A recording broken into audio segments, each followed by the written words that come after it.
அனைவருக்குமே வணக்கம். சற்று முன் கிடைத்திருக்கக்கூடிய ஒரு மிக மிக முக்கியமான செய்தி ஒன்று வெளியாகியுள்ளது.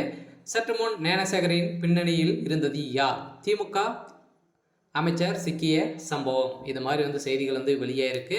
ஸோ இப்போ குற்றவாளியாக பாலியல் விவகாரத்தில் அண்ணாமலை பல்கலைக்கழகத்தில் நடந்த பாலியல் விவகாரத்தில் குற்றவாளியாக கைது செய்யப்பட்ட ஞானசேகர் அவருடைய பின்னணியிலிருந்து இயங்கக்கூடிய ஒருவர் திமுகவுடைய ஒரு முக்கிய புள்ளியாக தான் இருக்காரு. அவர் யார் அப்படின்றத தொடர்ந்து வீடியோவில் பார்க்கலாம்.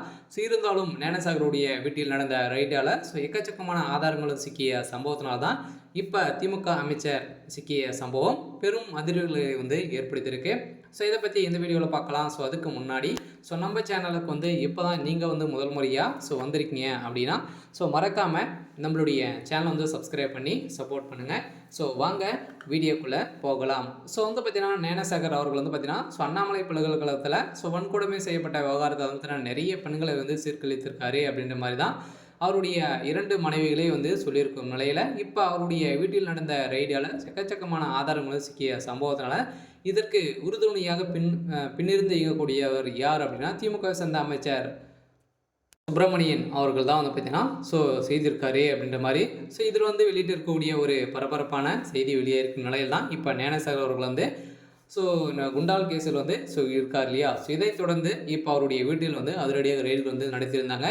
ஸோ இந்த ரெய்டில் ஞானசேகர் வீட்டில் இருந்து லேப்டாப் பறிமுதல் செய்யப்பட்டிருந்த நிலையில் இவருடைய சொத்து மதிப்புகள் பார்த்தீங்கன்னா பலாயிரம் கோடி சொத்துக்கள் சம்பாதித்து வச்சிருக்காரு. ஸோ இதனால் திமுகவில் இவர் பார்த்தீங்கன்னா ஒரு முக்கிய புள்ளியாக தான் இருக்காரு. இருந்தாலும் திமுகவுடைய அமைச்சர்கள் எதனால் பார்த்தீங்கன்னா அனைவருமே சிக்குவாங்க அப்படின்ற ஒரே நோக்கத்தோடு தான் ரகுபதி அவர்கள் பேசிய சம்பவத்தினால் இவருடைய திமுகவுடைய அடிப்படை உறுப்பினராக கூட இல்லை அப்படின்ற மாதிரி சொல்லி இருந்த நிலையில் தான் இப்போ பார்த்தீங்கன்னா உச்சநீதிமன்றமே அதிரடியே கேள்வி எழுப்பக்கூடிய நிலையில் இப்போ வருகின்ற ஜனவரி 9ஆம் தேதி பார்த்தீங்கன்னா இவருடைய வழக்கு பார்த்தீங்கன்னா விசாரணைக்கு தாமாக முன் எடுத்துக்கொள்ளப்படும் நிலையில் தான் இப்போ இதில் சிக்கிய திமுகவுடைய அமைச்சர் பெரும் பரபரப்பை ஏற்படுத்தியிருந்தாலும் இதில் பார்த்தீங்கன்னா எக்கச்சக்கமான வீடியோக்குள் எடுத்திருக்கும் நிலையில் தான் இப்போ பார்த்தீங்கன்னா இதை ஒரு பிஸ்னஸாகவே செய்யக்கூடிய நிலையில் நிறைய பணங்கள் சம்பாதிச்சுட்டு இருக்காங்க அப்படின்ற மாதிரி தான் இப்போ வெளியேறக்கூடிய செய்தியால்